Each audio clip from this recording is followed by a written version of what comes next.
नमस्कार। Chemical engineering के fundamentals पर आज के इस खास बातचीत में आपका स्वागत है। हमारे पास एक श्रोता के भेजे हुए कुछ स्टडी रिसोर्सेज है। ये गेट और IOCL MTO तैयारी के लिए सवाल जवाब है। तो आज हम इन्हीं सोर्सेज को खंगालेंगे और केमिकल इंजीनियरिंग के दो बहुत ही अहम पिलर्स, केमिकल थर्मोडायनेमिक्स और मास ट्रांसफर ऑपरेशंस, इनको समझने की कोशिश करेंगे।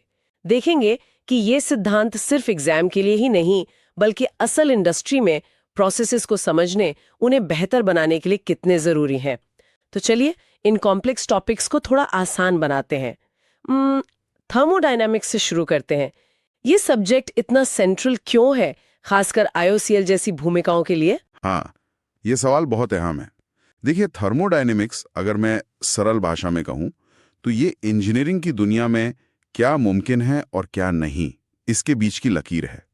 यह हमें बताता है कि कोई प्रोसेस या केमिकल रिएक्शन एनर्जी के हिसाब से हो भी सकता है या नहीं, कितनी एनर्जी लगेगी या मिलेगी, और उसकी एक थियोरेटिकल लिमिट क्या है।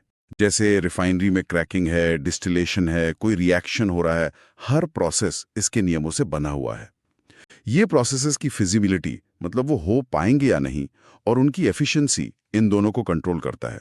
और ये सीधे सीधे प्लांट के ऑपरेशन और उसके मुनाफे से जुड़ा है। अच्छा, इंटरेस्टिंग। सोर्सेस में थर्मो के नियमों का जिक्र है, जीरोथ, फर्स्ट, सेकंड, थर्ड। ये सुनने में थोड़े किताबी लगते हैं, पर क्या इनका कोई डायरेक्ट प्रैक्टिकल मतलब है? जीरोथ लॉ तो टेम्परेचर के बारे में है ना? बिल्कुल, जीरोथ लॉ, हाँ, वो तापमान टेम्परेचर के कॉन्सेप्ट को एस्टैब्लिश करता है।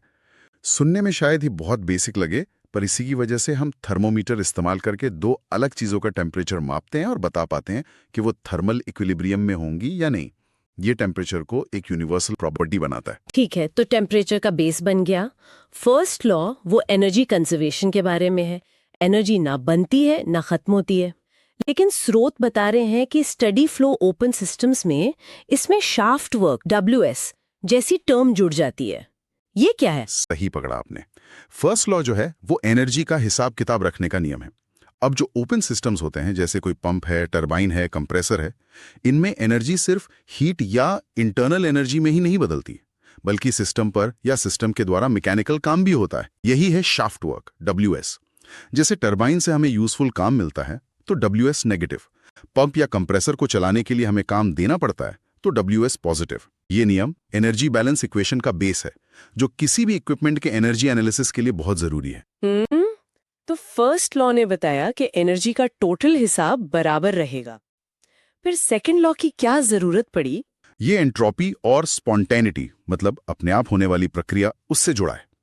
ये सुनने में काफी एब्स्ट्रैक्ट लगता है। सेकंड लॉ शायद थर्मोडायनेमिक्स का सबसे पावरफुल और गहरा नियम है।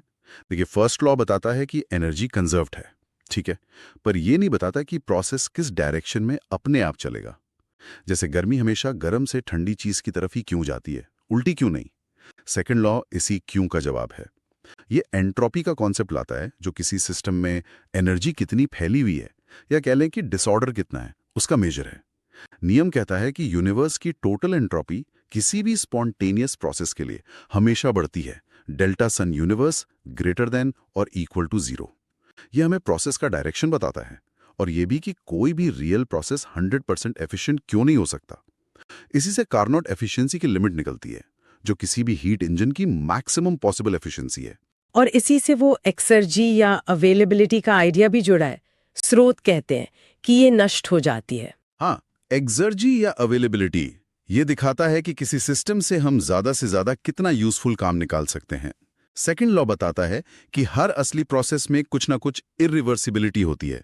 फ्रिक्शन है, बिना टेम्परेचर डिफरेंस के हीट ट्रांसफर, मिक्सिंग, इनकी वजह से सिस्टम की काम करने की क्षमता का कुछ हिस्सा हमेशा के लिए नष्ट हो जाता है, मतलब लॉस हो जाता है। इसे ही एक्सर्जी डिस्ट्रक्शन कहते हैं। यह हमें बताता है कि हमारे प्रोसेस कितने इनएफिशिएंट हैं और कहाँ सुधार की गुंजाइश है। और तीसरा नियम? वो एब्सोल्यूट जीरो टेम्परेचर से जुड़ा है। तीसरा नियम, हाँ। थर्ड लॉ एंट्रोपी के लिए एक रेफरेंस पॉइंट सेट करता है। यह कहता है कि एब्सोल्यूट जीरो केल्विन पर एक परफेक्ट क्रिस्टलाइन पदार्थ की एंट्रोपी 0 होती है। इसका महत्व यह है कि इससे हम किसी भी सब्सटेंस की एब्सोल्यूट एंट्रोपी कैलकुलेट कर सकते हैं, न कि सिर्फ एंट्रोपी चेंज। ये केमिकल रिएक्शंस के एंट्रोपी चेंजेस को कैलकुलेट करने के लिए एक बेस देता है। ठीक है, तो ये नियम तो बेसिक सेट करते हैं, लेकिन सोर्सेज में गिब्स फ्री एनर्जी जी का जिक्र बहुत बार है। ऐसा लगता है जैसे ये प्रैक्टिकल कैलकुलेशंस के लिए ज्यादा जरूरी है। क्या ये एक तरह का फाइनल डिसीजन मेकर है कि कोई प्रोसेस चलेगा या नहीं? हाँ, आप कुछ ऐसा समझ सकते हैं। गिब्स फ्री एनर्जी जी, ये खासतौर पर उन प्रोसेसेस के लिए जो कांस्टेंट टेम्परेचर T और प्रेशर P पर होते हैं, और ज्यादातर केमिकल प्रोसेस ऐसे ही होते हैं। उनके लिए स्पॉन्टेनिटी का सबसे आसान क्राइटेरिया है। अगर किसी प्रोसेस के लिए Gibbs free energy change delta G negative है, मतलब 0 से कम है, तो प्रोसेस उस डायरेक्शन में स्पॉन्टेनियस होगा, मतलब बिना बाहरी एनर्जी के लगातार दखल के चल सकता है। अगर डेल्टा G 0 है इज इक्वल टू 0, तो सिस्टम इक्विलिब्रियम में है, मतलब आगे और पीछे जाने का रेट बराबर है। और अगर डेल्टा G पॉजिटिव है, मतलब 0 से बड़ा, तो प्रोसेस उस डायरेक्शन में अपने आप नहीं होगा, बल्कि उल्टा वाला स्पॉन्टेनियस होगा। ये केमिकल इक्विलिब्रियम कांस्टेंट K से भी सीधे जुड़ा है। Delta G 0 is equal to -RT/ln(K). तो हाँ, G एक बहुत पावरफुल इंडिकेटर है। ये तो हुई आइडियल सिचुएशंस की बात, पर असल दुनिया में, खासकर रिफाइनरी में, गैसेस और मिक्सचर्स आइडियल नहीं होते। स्रोत बता रहे हैं कि वहाँ फ्यूगैसिटी और एक्टिविटी कोएफिशिएंट्स जैसे शब्द आते हैं। हम सीधे प्रेशर या कॉन्सेंट्रेशन क्यों नहीं यूज कर सकते? बहुत अच्छा सवाल है। देखिए, आइडियल गैस लॉ या राउल्ट्स लॉ ये मानकर चलते हैं कि गैस के मॉलिक्यूल एक दूसरे पर कोई असर नहीं डालते, या लिक्विड मिक्सचर में सभी कंपोनेंट्स के मॉलिक्यूल एक जैसा बिहेव करते हैं। पर असल में ऐसा नहीं होता। रियल गैसेस में मॉलिक्यूल्स के बीच अट्रैक्शन या रिपल्शन फोर्स होते हैं, खासकर हाई प्रेशर पर। इसी तरह लिक्विड मिक्सचर्स में अलग अलग मॉलिक्यूल्स के बीच के इंटरेक्शंस एक जैसे नहीं होते। इसलिए सीधे प्रेशर या मोल फ्रैक्शन यूज करने से इक्विलिब्रियम कैलकुलेशन में एरर आती हैं। फ्यूगैसिटी, इसको आप रियल गैस के लिए इफेक्टिव प्रेशर या एस्केपिंग टेंडेंसी समझ सकते हैं। ये वो वैल्यू है जिसे हम इक्विलिब्रियम इक्वेशंस में प्रेशर P की जगह रखते हैं, ताकि गैस के नॉन आइडियल बिहेवियर को शामिल कर सकें। phi = FP फ्यूगैसिटी कोफिशिएंट है, और इसी तरह activity coefficient gamma liquid phase में नॉन आइडियलिटी के लिए करेक्शन फैक्टर है। ये बताता है कि मिक्सचर में किसी कंपोनेंट का बिहेवियर प्योर स्टेट की तुलना में कितना अलग है। AI = gamma I xi, जहां AI एक्टिविटी है। ये दोनों कॉन्सेप्ट्स रियल इंडस्ट्रियल कैलकुलेशंस के लिए बहुत ही जरूरी है। समझ गई। अब एक और प्रिंसिपल जो सोर्सेज में है, ले शैटेलियर का प्रिंसिपल, मुझे याद है कि कुछ ऐसा था कि सिस्टम बाहरी बदलाव का विरोध करता है। ये रिफाइनरी प्रोसेसेस में कैसे काम आता है? जैसे स्रोत कैटालिटिक रिफॉर्मिंग का उदाहरण दे रहे हैं। ले शैटेलियर प्रिंसिपल ये इक्विलिब्रियम पर बाहरी कंडीशंस जैसे टेम्परेचर, प्रेशर, कॉन्सेंट्रेशन के असर को समझने के लिए एक बहुत ही हैंडी रूल है, आप कह सकते हैं। ये कहता है कि अगर इक्विलिब्रियम में मौजूद किसी सिस्टम पर आप कोई स्ट्रेस लगाते हैं, तो सिस्टम उस तरफ शिफ्ट होगा जो उस स्ट्रेस के असर को कम कर दे। कैटालिटिक रिफॉर्मिंग अच्छा उदाहरण है। इस प्रोसेस में अक्सर गैस के मोल्स बढ़ते हैं और ये एंडोथर्मिक भी होता है। प्रिंसिपल के हिसाब से प्रेशर बढ़ाने से इक्विलिब्रियम रिएक्टेंट्स की तरफ जहां कम गैस मोल है शिफ्ट होगा। इसीलिए ज्यादा प्रोडक्ट पाने के लिए इसे कम प्रेशर पर चलाते हैं। क्योंकि ये एंडोथर्मिक है, टेम्परेचर बढ़ाने से इक्विलिब्रियम प्रोडक्ट्स की तरफ शिफ्ट होगा। तो बेस्ट कंडीशंस हुई हाई टेम्परेचर और लो प्रेशर। इसी तरह वैक्यूम डिस्टिलेशन में प्रेशर कम करके हेवी ऑयल्स का बॉइलिंग पॉइंट कम करते हैं, ताकि उन्हें बिना थर्मल क्रैकिंग के सेपरेट कर सकें। ये भी ले शैटेलियर प्रिंसिपल का ही एप्लीकेशन है। कम प्रेशर वेपोराइजेशन को फेवर करता है। ठीक है, तो थर्मोडायनामिक्स ने तय कर दिया कि क्या पॉसिबल है और इक्विलिब्रियम कहाँ होगा। लेकिन सिर्फ पॉसिबल होना काफी नहीं है। प्रोसेस को प्रैक्टिकल होने के लिए तेजी से भी होना चाहिए। क्या यहीं पर मास ट्रांसफर ऑपरेशन MTO का रोल आता है? बिल्कुल सही। थर्मोडायनामिक्स अगर मंजिल है, तो मास ट्रांसफर उस मंजिल तक पहुंचने की स्पीड और रास्ते में आने वाली रुकावटों के बारे में है। MTO उन प्रोसेसेस की स्टडी है जहां मैटर एक फेज से दूसरे में या एक जगह से दूसरी जगह ट्रांसफर होता है। जैसे गैस से किसी गंदगी को लिक्विड में घोलना, एब्जॉर्प्शन, लिक्विड मिक्सचर को उसके कंपोनेंट्स में अलग करना, डिस्टिलेशन, या सॉलिड से किसी चीज को घोलकर निकालना, लीचिंग। ये रेट का साइंस है। ये तय करता है कि सेपरेशन या रिएक्शन कितनी तेजी से होगा और उसके लिए इक्विपमेंट जैसे कॉलम या रिएक्टर का डिजाइन कैसा होना चाहिए। इसका बेसिक प्रिंसिपल क्या है? क्या ये भी किसी फोर्स पर बेस्ड है? हाँ, हर ट्रांसपोर्ट प्रोसेस की तरह मास ट्रांसफर भी एक ड्राइविंग फोर्स की वजह से होता है।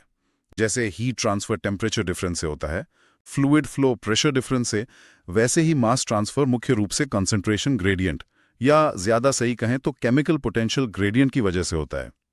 मैटर हाई केमिकल पोटेंशियल या कॉन्सेंट्रेशन वाली जगह से लो केमिकल पोटेंशियल या कॉन्सेंट्रेशन वाली जगह की तरफ जाता है। फिक्स फर्स्ट लॉ इसी रेट को बताता है। J A equals minus D A B D C A D G. ये कहता है कि molar flux J A concentration gradient D C A D G के प्रोपोर्शनल है और proportionality constant diffusivity D A B है, जो बताता है कि मैटर कितनी आसानी से डिफ्यूज हो सकता है। डिफ्यूसिविटी टेम्परेचर के साथ बढ़ती है और हाँ, गैसों के लिए प्रेशर के साथ घटती है। स्रोत डिस्टिलेशन, एब्जॉर्प्शन और स्ट्रिपिंग पर काफी जोर दे रहे हैं। ये सबसे कॉमन MTO लगते हैं। क्या आप संक्षेप में बता सकते हैं कि ये कैसे काम करते हैं और इनमें मेन पॉइंट्स क्या हैं? ये तीनों ही सेपरेशन की बहुत कॉमन टेक्निक्स हैं। डिस्टिलेशन, ये लिक्विड मिक्सचर के कंपोनेंट्स को उनके बॉइलिंग पॉइंट या वॉलेटिलिटी के अंतर के आधार पर अलग करता है। जो ज्यादा वॉलेटाइल है वो वेपर फेज में ज्यादा कॉन्सेंट्रेट होता है। रिलेटिव वॉलेटिलिटी अल्फा बताती है कि दो कंपोनेंट्स को अलग करना कितना आसान है। अगर अल्फा इक्वल्स टू 1 है तो सेपरेशन मुश्किल है, उसे एज़ोट्रोप कहते हैं। मैकेबे-थीले मेथड एक ग्राफिकल तरीका है जिससे हम जरूरी थ्योरेटिकल स्टेजेस का अंदाजा लगाते हैं। इसमें क्यू लाइन जो फीड की कंडीशन बताती है और ऑपरेटिंग लाइंस जो कॉलम के सेक्शंस में मास बैलेंस दिखाती हैं जरूरी हैं। मिनिमम रिफ्लक्स रेशियो आरमिन पर इन्फिनिट स्टेज चाहिए होते हैं, लेकिन ये एनर्जी कॉस्ट के हिसाब से एक लिमिट सेट करता है। और एब्जॉर्प्शन वो स्ट्रिपिंग? ये एक दूसरे के उल्टे लगते हैं। हाँ बिल्कुल, ये ओपोजिट प्रोसेस हैं। एब्जॉर्प्शन में गैस मिक्सचर में से किसी एक कंपोनेंट सॉल्यूट को एक लिक्विड सॉल्वेंट में घोला जाता है, जैसे हवा से अमोनिया को पानी में घोलना। स्ट्रिपिंग में लिक्विड में घुला हुआ सॉल्यूट को किसी इनर्ट गैस या स्टीम का इस्तेमाल करके बाहर निकाला जाता है, जैसे पानी से घुली हुई गैसों को हटाना। दोनों में इक्विलिब्रियम रिलेशन बहुत महत्वपूर्ण है, जो अक्सर हेनरीज लॉ PA=HXA से दिया जाता है, खासकर डाइल्यूट सॉल्यूशंस के लिए। प्रोसेस की कामयाबी के लिए एब्जॉर्प्शन में एब्जॉर्प्शन फैक्टर A=LmG 1 से ज्यादा होना चाहिए और स्ट्रिपिंग में स्ट्रिपिंग फैक्टर S=MgL 1 से ज्यादा होना चाहिए, ताकि सॉल्यूट का अच्छा ट्रांसफर हो सके। स्रोत टू फिल्म थ्योरी का भी जिक्र करते हैं। ये रेजिस्टेंस से कैसे जुड़ा है? टू फिल्म थ्योरी ये मास ट्रांसफर रेट को समझने का एक सिंपल मॉडल है। ये मानता है कि गैस और लिक्विड के बीच जो इंटरफेस है उसके दोनों तरफ एक पतली रुकी हुई सी फिल्म होती है, स्टैग्नेंट फिल्म, जहां सारा मास ट्रांसफर रेजिस्टेंस होता है। मैटर को इन फिल्मों से मॉलिक्यूलर डिफ्यूजन के जरिए गुजारना पड़ता है। Total mass transfer resistance in दोनों फिल्मों के रेजिस्टेंस का जोड़ होता है। Overall mass transfer coefficient Kg या Kl individual film coefficients Kg Kl और इक्विलिब्रियम रिलेशन m पर डिपेंड करता है। तो ये कंट्रोलिंग फेज क्या होता है? क्या ये हमेशा एक ही फिल्म होती है? नहीं, कंट्रोलिंग फेज वो फिल्म होती है जिसका रेजिस्टेंस ज्यादा होता है और ये सोल्यूट की सोल्यूबिलिटी पर डिपेंड करता है। अगर सोल्यूट लिक्विड में बहुत घुलनशील है, जैसे अमोनिया पानी में, m बहुत छोटा है, तो लिक्विड फिल्म का रेजिस्टेंस नेग्लिजिबल होता है और मेन रेजिस्टेंस गैस फिल्म में होता है। इसे गैस फिल्म कंट्रोल कहते हैं। अगर सॉल्यूट कम घुलनशील है, जैसे ऑक्सीजन पानी में, m बड़ा है, तो मेन रेजिस्टेंस लिक्विड फिल्म में होता है। इसे लिक्विड फिल्म कंट्रोल कहते हैं। यह जानना इंपॉर्टेंट है क्योंकि इससे पता चलता है कि ट्रांसफर रेट बढ़ाने के लिए किस तरफ, मतलब गैस या लिक्विड साइड, फ्लो कंडीशंस को बेहतर बनाना है। इंडस्ट्रियल कॉलम्स में फ्लडिंग और वीपिंग जैसी प्रॉब्लम्स भी आती हैं। स्रोत बताते हैं कि ये एफिशिएंसी कम करती हैं। ये असल में होती क्या है? हाँ, ये ट्रे कॉलम्स में होने वाली काफी कॉमन ऑपरेटिंग प्रॉब्लम्स हैं। ये लिक्विड और वेपर के फ्लो रेट्स के गलत बैलेंस की वजह से होती हैं। फ्लडिंग तब होती है जब वेपर की वेलोसिटी बहुत ज्यादा हो जाती है। वेपर लिक्विड को ऊपर की तरफ धकेलने लगती है, जिससे या तो ट्रे पर लिक्विड बहुत ज्यादा जमा हो जाता है या फिर लिक्विड नीचे आने का जो रास्ता है, डाउन कमर, उसमें भर जाता है और बहना बंद कर देता है। वीपिंग तब होती है जब वेपर की वेलोसिटी बहुत कम होती है। वेपर का प्रेशर इतना काफी नहीं होता कि वो लिक्विड को ट्रे के छेदों, परफोरेशंस या वाल्व ओपनिंग्स पर रोक कर रख सके और लिक्विड उन छेदों से नीचे टपकने लगता है। दोनों ही सिचुएशन में वेपर और लिक्विड के बीच अच्छा कांटेक्ट नहीं हो पाता और कॉलम की सेपरेशन एफिशिएंसी बुरी तरह घट जाती है।